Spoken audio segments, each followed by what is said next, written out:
on the EOs and the GOP agenda. The more people look at President Trump's executive orders, the more obvious it becomes that no golden age is coming to America, unless, of course, you're very rich, well-connected, or own a drug or oil company. With the ferocity of a bulldozer, Donald Trump has spent his first few days in office dismantling decades of progress that help working people, help middle-class families, help people afford health care. There are many executive orders signed by the president that have flown under the radar, but nonetheless also proved devastating.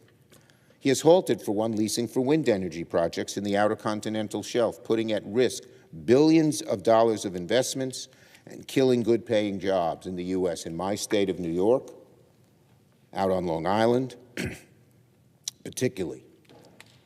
He thinks he can cut them off. Of course, we're going to fight that, and people will fight it in the courts. But President Trump yesterday was out there touting a new program, a new proposal by some foreign investor to create more energy because we need it. But as his EOs, he says no clean energy, no offshore wind.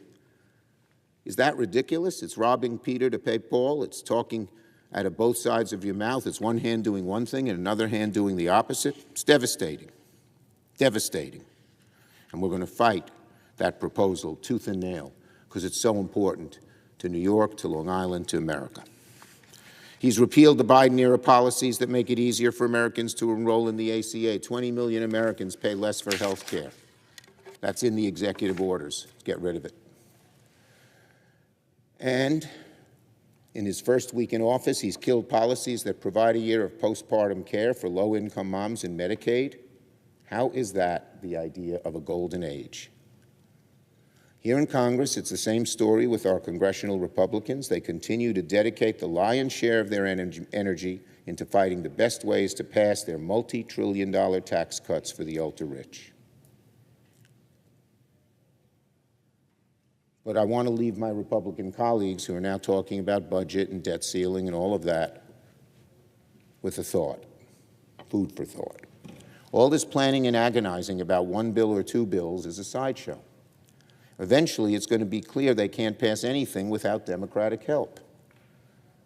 Republicans have spent their entire time talking among themselves about tax breaks and radical budget cuts, when they should be spending more time with Democrats talking about bipartisan policies that do not prioritize the ultra-wealthy. But thus far, at least, Republicans haven't even pretended to be bipartisan.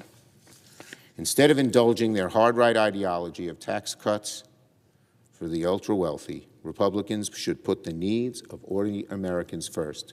Make it a golden era indeed, but for the middle class and working people, not from the powerful and privileged. We look forward to them coming and working with us on these issues. I yield the floor.